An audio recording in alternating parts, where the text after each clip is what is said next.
Okay, everyone, welcome back to MI212. Today we're going to have our lab session where we're going to talk a little bit about some of the study questions. Again, open it up to any questions anybody has on what we've covered on Tuesday. And I think in the last 20 minutes or so, given depending on how long we take, at least the last 20 minutes, Matt and I will switch places. And Matt will step in to answer any questions about go over the answers actually to the second exam. And then given the amount of time we have left, you may be able to answer a few questions. And if for some reason there's not a lot of time to ask questions on the exam, you can always post it to the website. So again, we'll go over a little bit about the study guide questions, the problem, and then the exam at the end. So, okay, so again, any question, just please post them there. So let's first talk a little bit about, somebody asked a question last week, and on Tuesday, I wanted to respond to it. Ask about disease progression models in oncology. And I kind of put a poll around here to some of our staff here. And the only one that we thought about, I guess there is one that the FDA is either put out there or will put out there soon regarding disease progression in non-small cell lung cancer. Other than that, there's nothing that comes to mind from anybody here. Obviously, if someone knows of something that other than that we're not privy to, please, post a note to the shared MI212 site so we can all learn. So let's just go ahead and jump right into some of the study guide questions that we talked about or that I mentioned on Tuesday to keep in mind. So, okay, first, and there should be up here on everybody's screen at this point. First one, what questions, concerns might you have if handed a disease progression model with limited information provided about the underlying data? Probably this question this really could say what questions, concerns might you have if handed a model, period, when limited information is provided about the underlying data. And it's really just meant to give you some ideas to think about. So obviously things like, what kind of models did they try? What kind of model evaluation did they do? What kind of data is in the underlying data set? Is it placebo data? Is it natural history data? Did it come from different studies? How did they decide upon structure of the model? Not unlike questions you might ask about any model. So it's kind of not unique necessarily to this. It was really just meant to give you some general ideas of kinds of things to think about when dealing with really disease progression models or any kind of model really when you don't know much about the underlying data. Okay, so next really question is what are just some desirable characteristics of a PK/PD study design when modeling disease progression data? And actually, it would have been nice if I'd have posted a poll question up here, but I didn't have the time to do that. So what are some things you would like? Well, much like the data that I provided, it would be nice if you had a control group, some historical data set to give you information about the underlying disease state. A placebo group, though that's oftentimes difficult now, where you might have something that's somebody who's not treated at all. I guess at best what you would have is probably an active control. Crossover design, where they would be switched over from one to the other treatments. And it's oftentimes difficult to get disease progression data info from the same study. So it's going to be unlikely that you're going to, so one thing to keep in mind, it's going to be unlikely that you're going to be able to actually pull all of this data or to think about pulling it from one study. So the likelihood is that you'll at least have to pull in data from multiple studies, probably, 2, 3 maybe. I mean, at least to get some of the control group data in there as well as the others. So again, that are some desirable characteristics of PK/PD study design if you're developing disease progression models. So the third study guide question really is when is it necessary to separate placebo effect from disease progression? I would argue that whenever you have the data that's available. I mean, if you have the information that allows you to separate out placebo effect, that would be ideal. clearly, in any of your modeling or development of these, if you're not able to separate out with the placebo effect, you're going to have some confounding there between the disease progression model and what's going on with respect to the drug treatment. So your drug treatment will probably be more than likely overestimated if you just have drug treatment and untreated completely.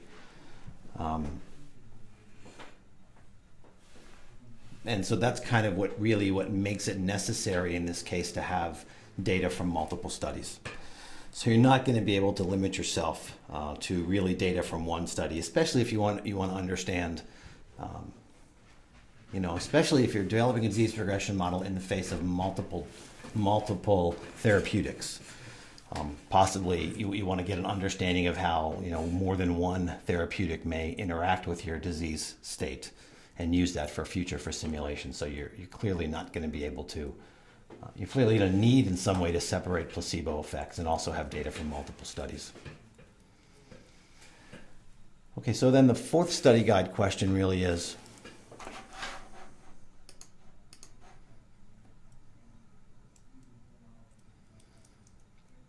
oh, sure, that's a good question. So somebody actually asked, when I say separate placebo effects from disease progression, right, I think that's what I'm talking about really is having the relevant information to develop a placebo model so that you can separate out the effects of, what's a placebo effect in the given population, say the onset and the offset, because ideally, more than likely, that placebo effect is going to have a shorter duration than active treatment, or let's hope it does.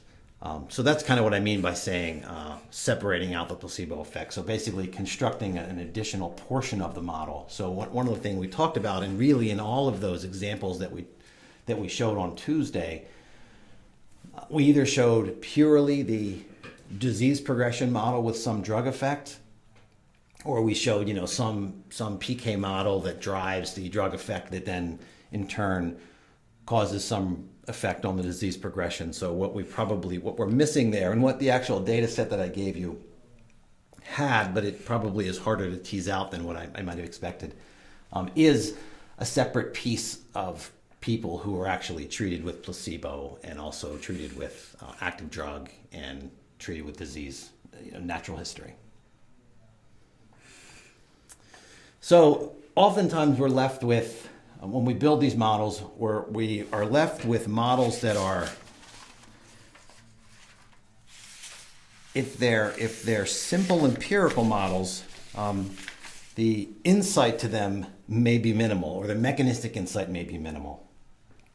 And your ability to kind of extrapolate these might be minimal, though you always have to be careful with that.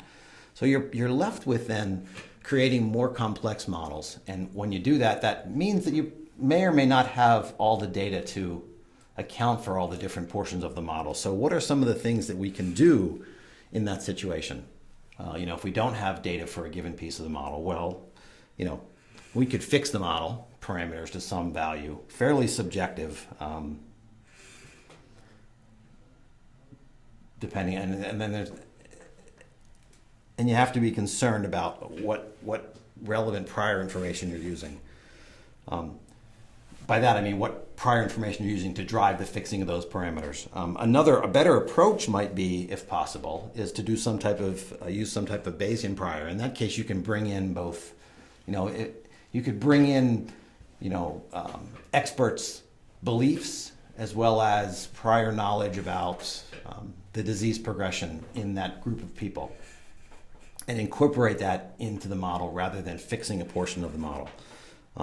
If you do something like that, you obviously need to do some sort of sensitivity analysis in order to be able to either, even if you fix a portion of the model, you want to do a sensitivity type analysis where you determine how influential those that fixing those parameters to different values is. And if you're doing something in the Bayesian realm, you want to make sure that you, depending upon how uncertain or certain you are about the prior information, you want to do some type of sensitivity analysis. Again, looking at maybe what the effects are of using different priors on the final model parameters, what the effects are of using different degrees of uncertainty on the priors for model parameters. So I guess that the key message here is the likelihood that you're going to have enough data to fit all the portions of the model is probably unrealistic maybe to think, and that it's going to maybe be stable enough that you can estimate all those parameters at once. So you may end up having to fix portions of it, and if you do that, you want to think about some type of sensitivity analysis to look at it. So, given those study guide questions, let's take just a few minutes and talk about the problem that I had given you.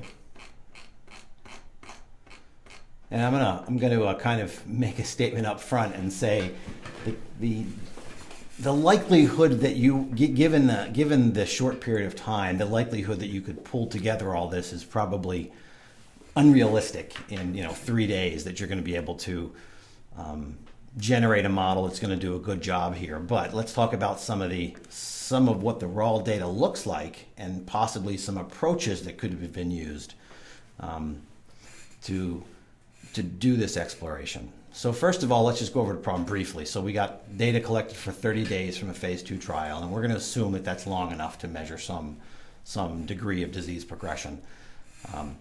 We have subjects randomized to either Q-day oral dosing for 20 days of placebo or 5 different dose groups. And then so obviously from days 21 to 30, that was an offset. There was no drug on board, and then basically they were being washed out and response being followed. We also have a parallel group of individuals that got no treatment, and I apologize for anybody who might have been confused about how that was set up. So they actually have no dosing in the data record. And the way I define these are with the type variable. I gave you some hints about the placebo model. Basically, it demonstrated a first order rise and fall with an overall maximum difference from the natural history group of about 10 to 30%. So I was looking here to kind of eye you down towards some type of inverse Bateman model with a scale parameter. And I'll show you what that's talking about here for the placebo effect. PK model was simple one compartment model. The PD effect was not immediate. So in this case, again, it's a effect compartment model because they're not a one-to-one relationship between PK concentration and effect. And then I wanted you to explore the data to develop the PK model, which I kind of told you what it was, placebo, disease progression, and then drug effect to answer the following questions. So let's exactly do some of that data exploration. So we're not going to go through writing the code to do all this, but I will provide you the code that I used. After the class, or within the next day or so, I'll post the code that generates these plots, given the data set that I provided. So let me, again, this isn't necessarily a guide to SIMI. Don't worry too much if you can't, if the text on the screen is kind of small, because we're not really going to, it's not really important to see what the names of these files are so much as it is to see what's in them. So I basically did some raw plots of the data. So first we can take a look at the PK data, just to kind of give us a feel for what it looks like. And what we have here, let me see if I can't. So what we have here is we have 5 different dose groups, 1, 5, 10, 50, and 100. These curves kind of look a little odd because what we have in this case was we had a full curve collected on day 1, followed by troughs basically out to day 20, and then some decline for the last 9 days. It's probably more informative with respect to what's going on in PK, though you can clearly see there's concentration increases with increases in dose. If you look at just the first 24 hours, so this is really the whole time course. If you look at just the first 24 hours, it's kind of easier to see that you have, there's clearly separation in PK with respect to the dose groups. It's probably also relatively clean compared to what you might see. And just for those of you who are interested, the way this data was generated, I simulated full curves for everybody across these entire time points and randomly took away times, really, so that you ended up with a smaller data set. So that's why you'll notice that some people are sampled out to, some people have 24-hour samples here. Some people don't have 24-hour samples. Some people just go out to about 12 hours. They have continuing time later, but just at least in the first 24 hours. So that's the PK. That's one of the plots we probably want to look at for PK. So for PD, we developed a similar plot to kind of look at the data. And again, it's not nearly as clean as what we would have liked to, what we would like to see. Probably more realistic to what we're used to seeing, though. So let's take a look at the natural history group first. So this is basically DV. In this case, we're looking at the effect over time. And in this case, this was loosely based upon a model for weight gain and what occurs over time. Again, very loosely based. And here what I was trying to really get at, obviously very noisy in the data, but what I was trying to get at really was there's basically a linear change in time. I mean, somewhat increasing weight as you move from 0 to 60, 600, and this is time in hours, so over 30 days. So you generally see a linear increase in weight. I mean, you could maybe argue that there's some other pattern there, but generally linear would be what I was looking for. So it's a linear disease progression model. With respect to placebo, again, somewhat hard to see, but what I was trying to get at, or what I was trying to see these curves demonstrate, is this decrease and then rise back up again. So the kind of falling and then rising back up again that you might see, that you might be able to describe with an inverse Bateman model for placebo effect.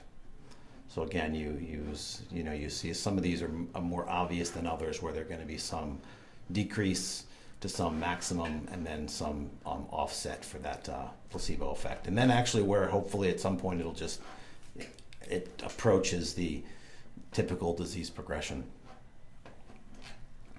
And then for the actual treatment groups, in this case now we didn't really have any way to separate this by dose, but you can do it by treatment group for dose now. And you can see, though, again, not overly strong, but actually these should be 1, 5, 10, 50, and 100, not 50,000. I didn't convert these variables in the script when I made these plots. But basically, again, what we're looking for here is to see is that, you see there's a drop in this case, weight, and then a return following stopping of the drug. And it's really hard to see that at these lower doses. But then when you move up from 10 to 50 to 100, you can see it more clearly that there's a drop off and then a return. There's more than one way to skin a fish, so to speak. So there's more than one way to model these data. But that was what I was kind of generally looking for, is that you can see that there is some relationship to dose in this case, that you do see it, and then in turn, knowing that I guess you could also have plotted PK concentrations versus this to obviously see that there's a delay there, but I think it's obvious. I mean, PK peaks were occurring, sometime in the first couple of hours here, and we have clearly a delay in the onset of the PD effect. So that's kind of the exploration that you might do. One of the explorations that you might do. You might do others as well, but trying to give you some underlying look at the data. The difficulty then really becomes is what do you do from here? You don't have that much data. So what you probably would do, and because what you can't do is you can't build the complete model, placebo, drug effect, natural disease progression, fit it and expect it to work. At least not in this case. It's not going to work. And you need to be able to derive to get some portion of the model. So what you might do is, let me just pull up one of the examples here, is something like this, where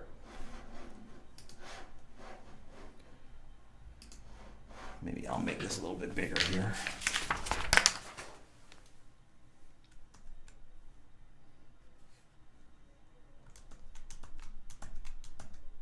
So what you might do is you might fit, this is our NONMEM control stream, and again, I'll supply this to everybody at the end. What you might do is you might fit the placebo and the disease progression portion, or maybe just that, since in this case we have a natural occurring disease history, you might fit just a disease progression portion of the model, so a simple slope-intercept model.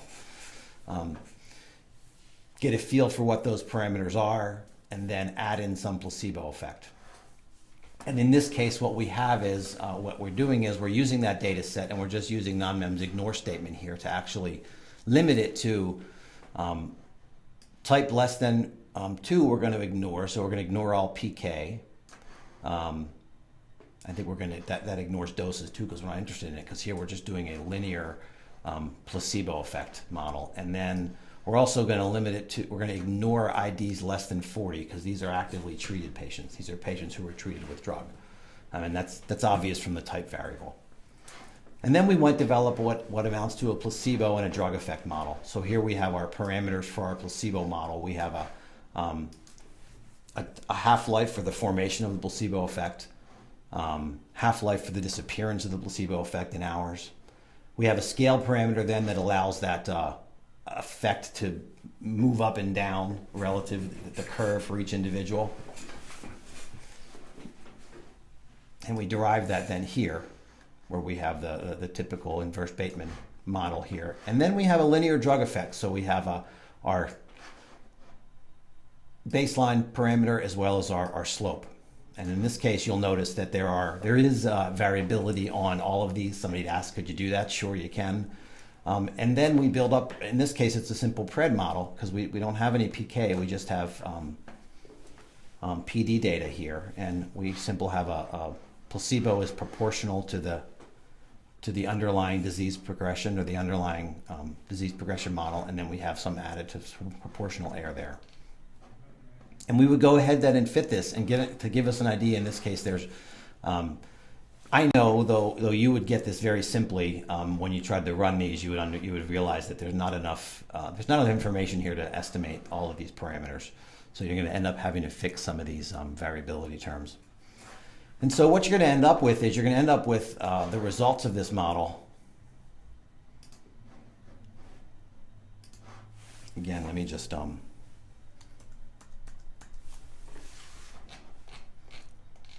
so again, you'll end up with the scale parameter. I think this estimated to be about 0.06, and I believe that the scale that I started with when I simulated this data was about 0.1, or about a 10% difference.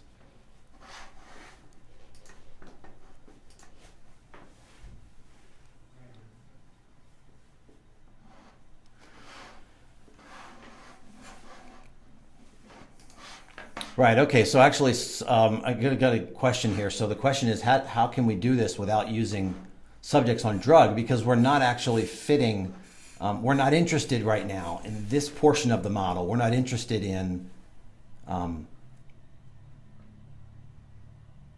the effects of the drug. We're purely interested in describing what's occurring in the disease progression portion. So we purely are writing a $ PRED model, which is our DV is our, and which involves DV and time. So there's no drug involved. There's no dosing necessary. We're just trying to make a prediction for what's occurring over time. So this is a time-based model rather than, PK is normally time-based too, but there's no actual drug effect here. So all we have is a natural history disease progression model, and we have placebo effect on top of that in a separate group.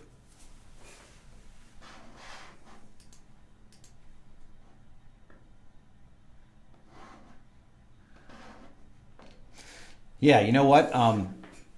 Good question. I actually, this control stream, and I will fix this, so to speak. These comments here in this control stream kind of represents the way I ended up doing some of this modeling, because my initial plan was, okay, I'm going to go ahead and build this full model and run it and come up with some parameter estimates. But what ends up happening here is that in this control stream where it shows linear drug effect, it's actually not a drug effect. That's just a linear disease progression model. There's no drug effect component to this. I deleted out the code but neglected to delete that comment. So we're not actually measuring any drug effect here. We're simply measuring what's going on with respect to placebo and what's going on with respect to disease progression. So once you've got some idea of what's happening, and it's not unlike what you would do if you were modeling this anyway, you probably would want to get some idea of what the placebo model is, and then you could then build a what amounts to a full model. And so let me just take a quick look at that one as well. So, and I will supply all of these, and I will make sure that the comments in the control stream correspond to what is actually occurring. And so let me just I mean, the code corresponds to what's occurring, but I will make sure the comments correspond. So now what we have is, this represents our combined model. So linear disease progression with an effect on the intercept. And so what we have here, first, what we're going to describe here now, you'll notice we're not ignoring any records. We have a simple one compartment PK model.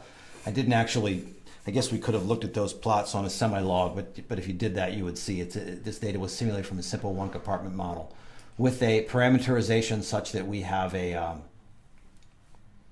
effect compartment, and we're going to be driving the PD with the concentration in the effect compartment. And what you'll see now, you'll see our placebo model is exactly the same as before, no different. This should actually say a linear disease progression rather than linear drug effect. We have our disease progression component, sorry. And now we have our drug effect, which is simply a slope, a linear drug effect, which is basically the effect is driven by some slope times the effect compartment concentration. And now though, what we're going to do is our control stream now, we're going to bounce back and forth depending upon what type is what we're going to predict. So we have PK for type equals 1. We're going to predict PK measurements with a simple proportional error model. And we have our estimates down here for our PK parameters. And these estimates here are what the actual parameters were. Actually, I should say for what was simulated. Now we have PD measurement where we have a placebo effect, and we basically have here, we have our linear disease progression model. We have an offset for the effect is, as I said, it's on the intercept rather than on the slope. So we have our PD measurement here that describes when we have placebo, and now we also have a PD measurement when we have no placebo. So basically for drug effect without placebo. And so again, we had this effect is going to be zero when there's no drug on board, or it's going to be some relationship between slope and there's a simple linear model between concentration and the effect compartment. So what I have though down here, what you're going to see is actually this data set does not allow you, and then this brings up a good point, does not allow you, you're not going to be able to estimate all of these parameters given the current data that I gave you. There's just simply not enough data, and it's not well enough defined.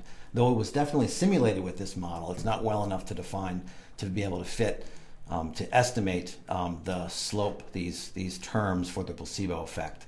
So what you're seeing here is, in fact, these are fixed, and these are fixed to values that I know I simulated them from. Obviously, these could very easily have been, what you would likely have done is fix these to the estimates from the placebo-only model. And if you want, if we take a look at that, let's go back to those quickly. We can just see they're not actually that far. So if we take a look at the results of the model where I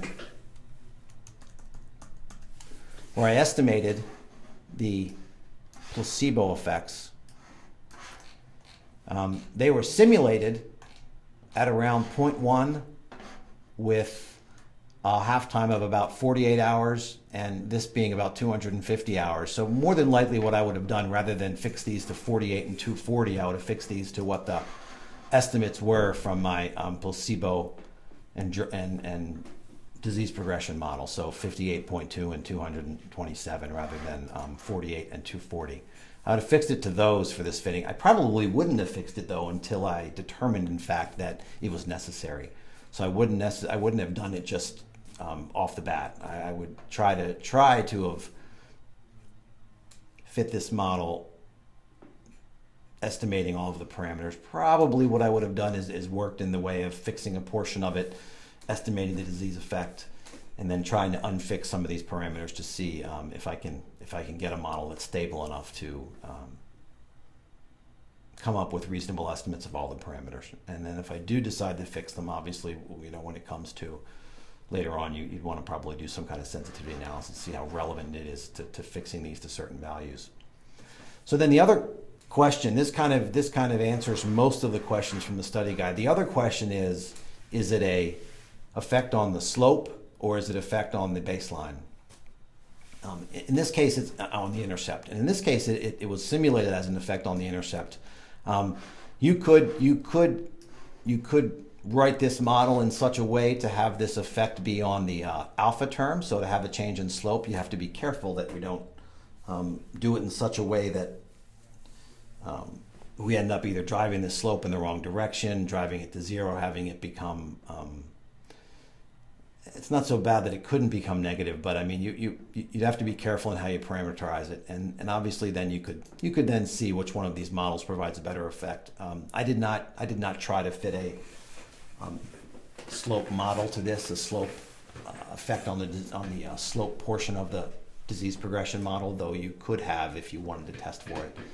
Again, there's a lot to ask for you to do all of this in a couple of days, and it's probably even more difficult to ask for you to be able to interpret the study guide questions the way they were. I mean, not study guide questions, get out of it exactly what I wrote to get back to this particular model. But again, this is the model that was used to simulate the data. So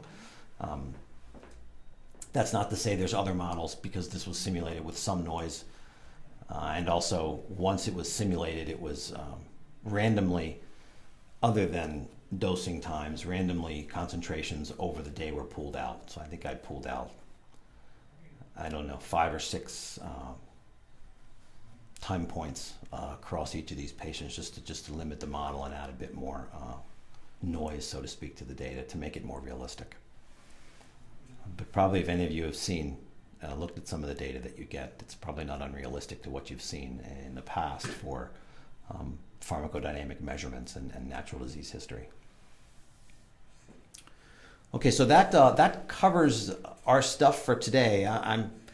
I'll give it another 5 minutes or so before I bring Matt in to do to go over the exam from Friday that I believe everybody should have had to. I believe you had to have completed it by today.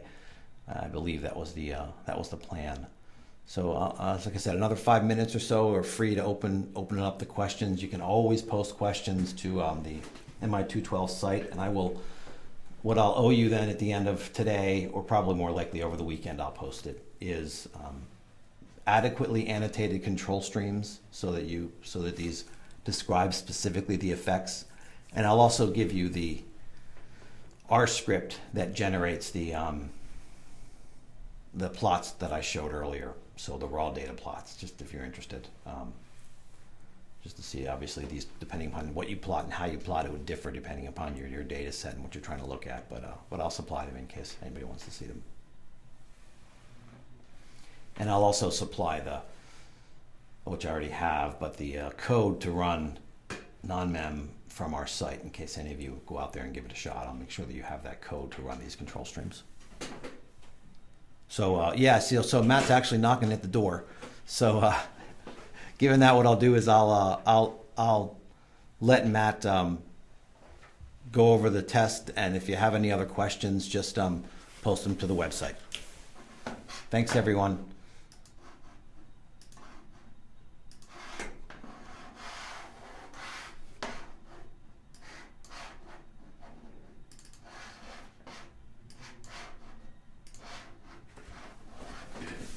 From there. Yeah. Thanks,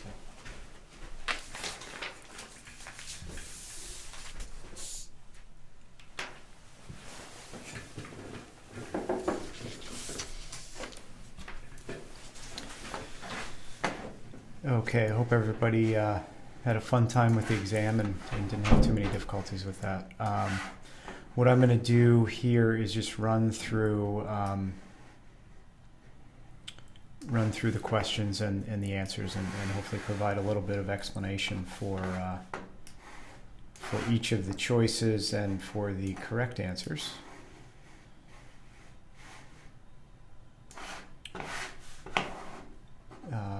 So we'll start off here, number 1. So I guess the way these are ordered is they're my questions first, and then Mark's questions following that. I'll go through those as well. So which model is useful for describing both tolerance and rebound?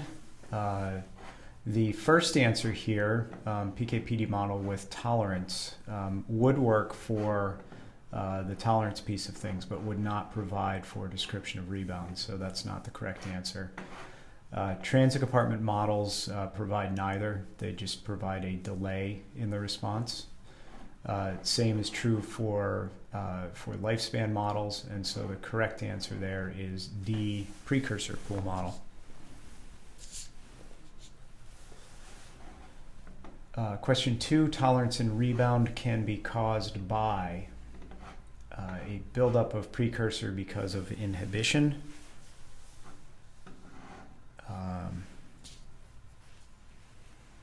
That actually sounds like the right answer to me. Depletion of precursor because of inhibition. That wouldn't occur. That would be a depletion of precursor because of stimulation. A buildup of precursor, well, that doesn't happen either. Then when it's stimulation will deplete the precursor. And a depletion of an outcome response. That's not true either. So it's the answer to that is A, buildup of precursor because of inhibition. And again, that gets back to just the structure of those models and how you think of it again as at least the way I do it is think of it as a garden hose, and you're either squeezing it in that case and building up the pressure behind it. And so that is what leads to the tolerance and the rebound.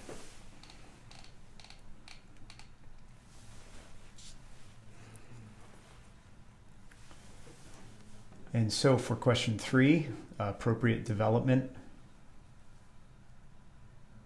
No, wait, we've got a question here for 2.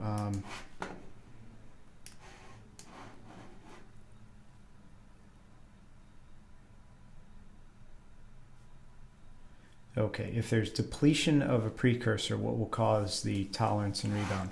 Well, in the case where you're stimulating from a precursor pool model, I don't know that Bill has the...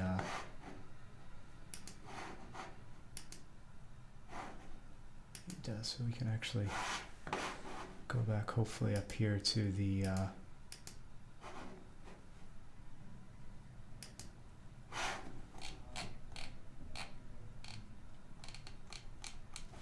So in the case where you're stimulating from a precursor into the outcome response, very similar to if you're inhibiting this pool starts to build up because it's still coming in at a constant rate. So you build this up, and then by a first order process, you end up getting tolerance and ultimately rebound in the outcome response. When you're stimulating, again, you're still coming in at the same rate, and so when you stimulate this, you end up depleting this precursor pool, and then by that same first order process, you're going to end up losing your response over time. So that's why this type of model works for either stimulation or inhibition, going from a precursor to that outcome response. Okay, so question 3. Appropriate development of a precursor pool requires sampling during treatment and for an adequate follow-up period, PK and PD from only one dose group, direct measures of both the precursor and outcome response, and a notable delay between initiation of treatment and the onset of response. So we'll kind of work backwards on this. That last question would be more typical if we were looking to apply a transit compartment or a lifespan model. We had mentioned that it may be nice and helpful, but not necessary to have direct measures of both the precursor and the outcome response. So again, nice to have, but not a need to have.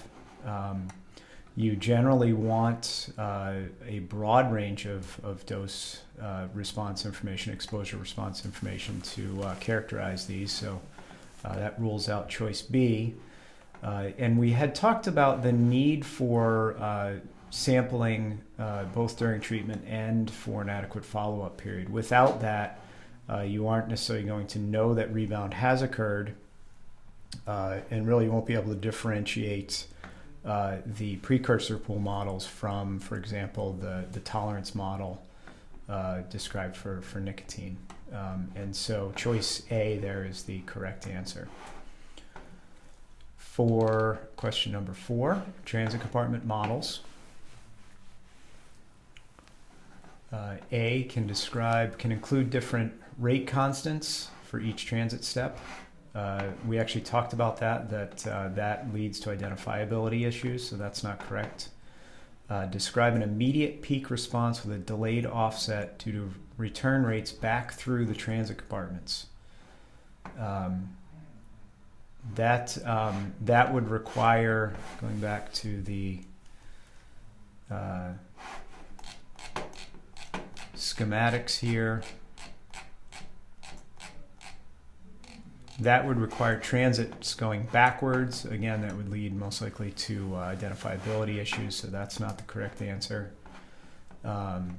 Describe a delayed response affected by a chain of events.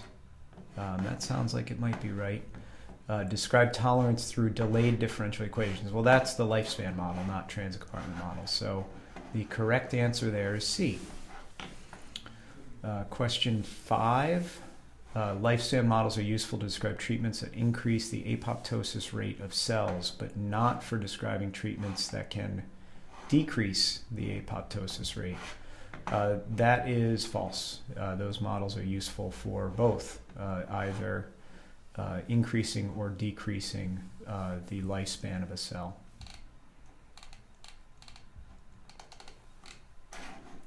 Question 6.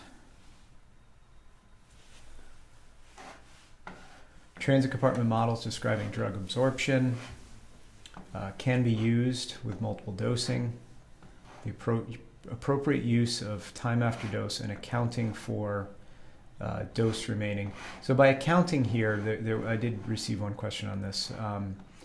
Accounting here means that you have to make sure that all of the dose has been accounted for. So you want to follow that amount remaining in the transit compartments over time.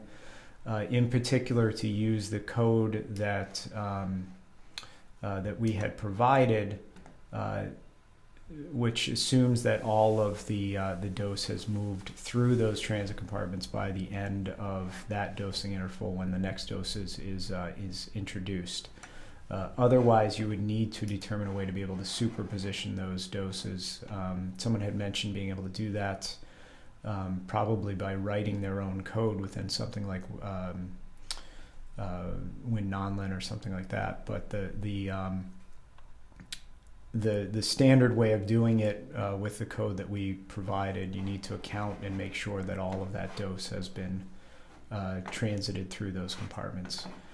So that sounds like a correct answer. These models do not impose a discontinuous delay. So the A-lags, for example, that we typically use in NONMEM, there's no absorption, and then suddenly there is absorption. The transit compartments do not do that. So that sounds like the right answer as well. Can account for delayed absorption being caused by drug formulation and or time required to reach an absorption site. That's true as well. So correct answer there is D. Question 7, transit and lifespan models. Are divergent of one another, so one can never be used for the other. That is not true. In fact, I gave an example of a presentation given at Page where there was some work shown that with enough transit compartments linked together, you can actually mimic a lifespan model. Provide for rebound but not tolerance. Well, these models don't do either, so that answer is not correct. Can be parameterized to estimate the mean residence time or typical lifespan of cells. That's actually true of both types of models, so that would be C for the correct answer there. So on to question 8. You see how we're doing here for time. Okay, we still have a good amount of time. Question 8, mechanistic multiscale systems biology models. A, are conceptually different. No, that's not true because we actually talked about how conceptually they're all They're all very similar and in fact kind of converge into one another as you take systems biology's models forward into more of our mechanistic type PD models. They merge into one multiscale model. So they are conceptually similar, if not the same. Often require information from multiple sources. That sounds true. Provide little insight into understanding how biological systems function. Well, the whole point of these is to use them to understand biological systems, so we know that's not right. Can describe cellular level processes but cannot be extended. That's false as well. The idea is that you can extend these things up and down and sideways as much as you want. So the correct answer there would be B. You often need to use lots of data put together in order to appropriately develop one of those types of models. Question 9. Mechanistic multiscale systems biology models. I'll see Bill. You didn't correct this for the for this part, but is an inefficient approach for identifying key pathways as targets for therapeutic identification of therapeutic intervention points. Forgive Joe for his answer. That was kind of funny. I hope everybody else appreciated that as well. And my apologies again for the incomplete sentence, which was fixed the other day. Well, the idea is that it actually is an efficient approach, so we know that that's not the right answer anyway. Must never be used to evaluate combined therapies. That, in fact, is false as well, because we know this is a great opportunity to be able to explore those things in silico. Can often be developed for and applied to more than one disease state. Very true. And so C is the correct answer there. Multiple endpoint models. Question 10. Should only be fit sequentially. That is, estimate parameters for one endpoint at a time. That's not true. We try to simultaneously describe as many of these things and often need to do so in order to appropriately fit the model. Can be developed to describe a mechanistic understanding of pharmacology. That sounds true.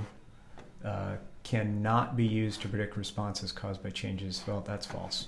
So question 10, the answer is B.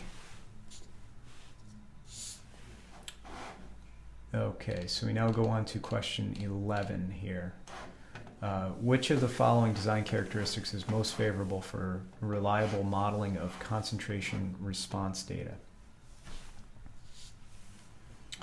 An adequate range across the population or within the individual. Those are the first two questions. Steady state data, matched pairs of concentration response data, and reliability of concentration response models is not dependent on design. So again, we'll work backwards on this. E is obviously not correct. Design plays a huge role in your ability to appropriately identify these models. If you are if you're using the PK model, you don't necessarily have to have matched pairs of concentration response data. So that answer is out. Steady state concentration data only, you actually want full range both prior to and at steady state for good modeling. And then, so it comes down to, do you want the data across the population or within the individual? Point being here is that it's actually more useful for the structure of the model and the core of the model to get that data within an individual. If you then want to develop estimates of the population variability, you would then get the data across the population. So really, if you kind of work through this answer and boil it down, you'd probably get to either A and B, but B, in fact, is the correct answer here. again, because that gives you the best characterization of the model itself, whereas A would be if you wanted to know about the model and the variability. So 11, which of the following represents a condition where model predicted concentrations as opposed to observed values are useful for PK/PD modeling? PK model provides a good description of the observed PK data. Well, sure, you have to have that in order to use the model predicted concentrations. Matched pairs. Well, if you're using the PK model and it's providing a good description of the observed PK data, you do not need matched pairs, so that isn't necessarily true. And PK and PD observation are not necessarily matched in time, so we just gave that. So it seems like A and C would be the right answer there, and so D gives you that choice of A and C being the correct answer.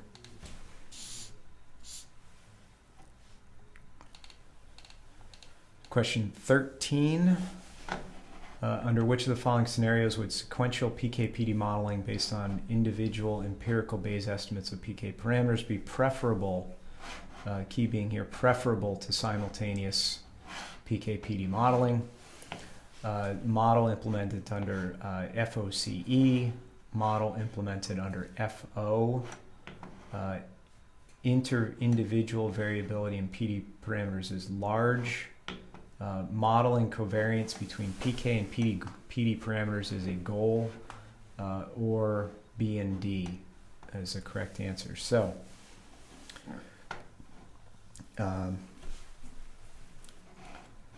let's start here with choice B, start to rule some of these things out. So, if you are modeling under first order, you are not within a given estimation run getting those individual or conditional estimates of individual parameters. So this is not an ideal way if you're going to do simultaneous fitting. So B is out.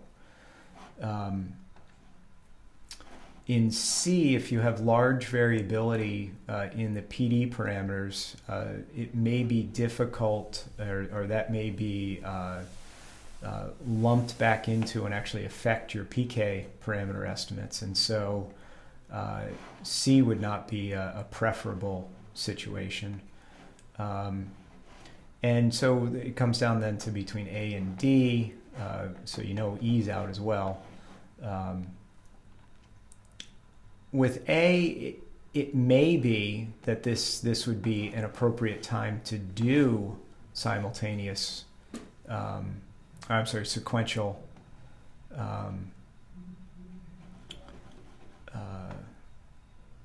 modeling. But, or I'm sorry, I read this question wrong, I think here. Let me just look at this again. Oh, right, okay, so we're looking at situations where we want to do sequential modeling. So right, so I told you why you wouldn't want to do first order if you were doing simultaneous. Well, so that's actually then the answer for why you would want to do it sequentially, because you're not getting the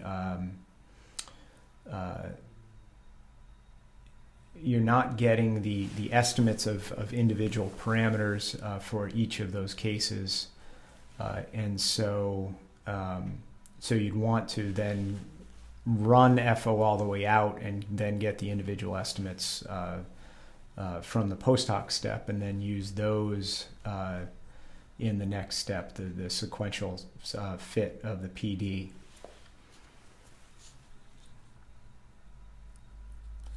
And then I think I kind of explained why all the other ones would or would not work either. If you don't get any, for example, you don't get any covariance between PK and PD if you do a sequential. You'd have to do it simultaneously in order to get a measurement of that covariance. So that was question 13. Question 14, under which of the... No, I just got a couple questions here. Why is C? Why not C? inter-individual variability in PD parameters is large.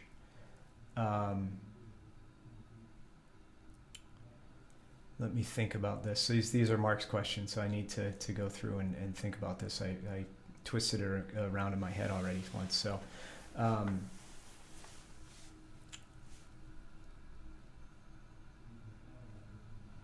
so again, the answer for 13 is B. Modeling is implemented under the first order method. A is not the right answer. It would be a situation where you could do it or could not do it, but it's because it's not necessarily a preferable time. Whereas B is when you'd absolutely have to do it. C is a situation where, again, it doesn't make it so that you can't do it, but it's not necessarily the preferable time. And again, this is where the word preferable is key. And then again, D is outright incorrect, because you wouldn't want to do it if that was your goal. So hopefully that clarifies that. My apologies for twisting that around a little bit there. So again, the answer there is B. Again, you do not get, while you're estimating under first order, you do not get those individual estimates of PK parameters, which are key for then in fitting the PD side of things. And so you would not ever want to do, or you'd want to avoid at most costs, using first order method while doing a simultaneous PK/PD.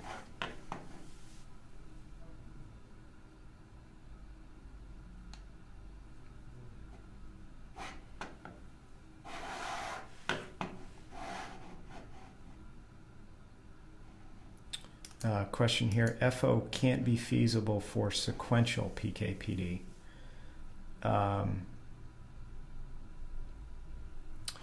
Yeah, Ken, if you're under a situation where you have no choice but to model your PK under FO, and you then want to use those individual PK estimates, which you're not going to get until you've run your post hoc step from FO, you then want to feed those individual steps, PK estimates that you get at the end, into your PD model. And so again, that's why that would be the one time when it wouldn't be preferable, or it would be preferable to do sequential instead of simultaneous, if you had to fit your PK model with FO.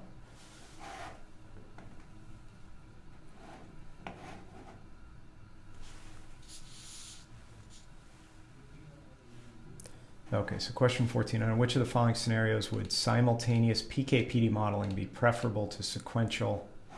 Okay, so this is the flip side of it.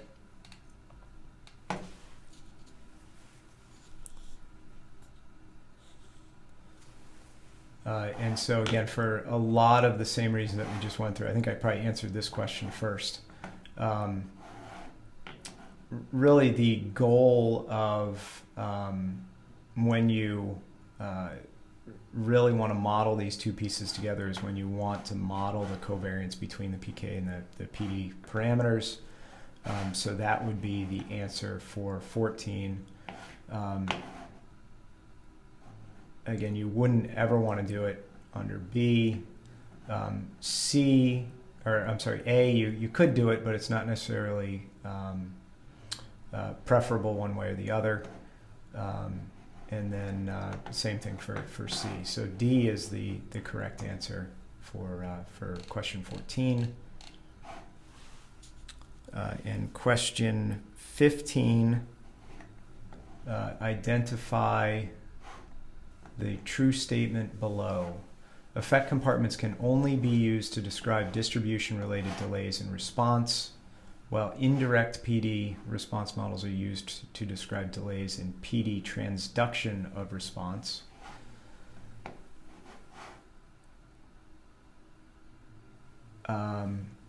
That's not true, because you can use effect compartment models for these other types of delays. It's not necessarily just because of a distribution delay. they can be used for other types of delays. 15B, indirect PD response models for inhibition of response formation or inhibition of response degradation produce similar effect time profiles. In fact, if you inhibit the response, the formation, or inhibit the degradation, the curves go in opposite directions. So that's a bit of a trick there. One makes it go up, one makes it go down. Instead, if you do the opposite to one side versus the other, in case C, where you stimulate the response and inhibit degradation, they have similar profiles. Similarly, if you inhibited formation but stimulated response, they'd have similar profiles. That wasn't a choice though, but just to give you an example there. So for 15, choice C would be the correct answer.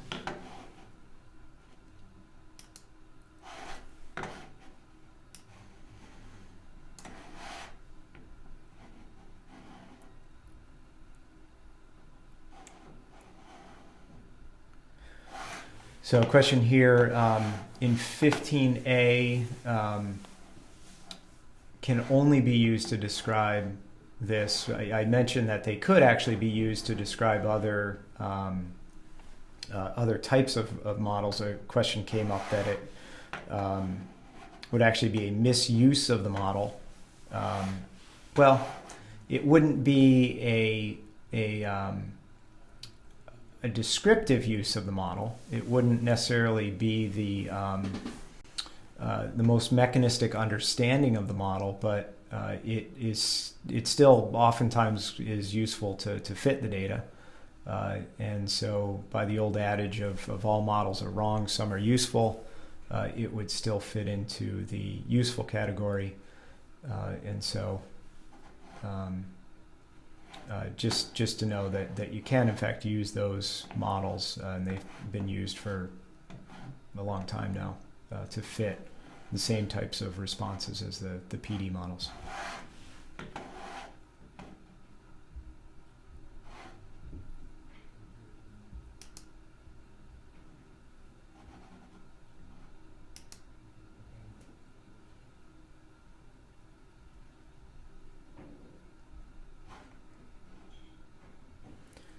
Okay, so I think that's it. I think we've run out of time. There's one follow-on question here that I'll follow on offline with. And so again, I hope everybody that was useful, everyone, and we'll continue on. I think Mark Astingay will be back as instructor for next week's lecture. And so tune in then. Thanks, everybody.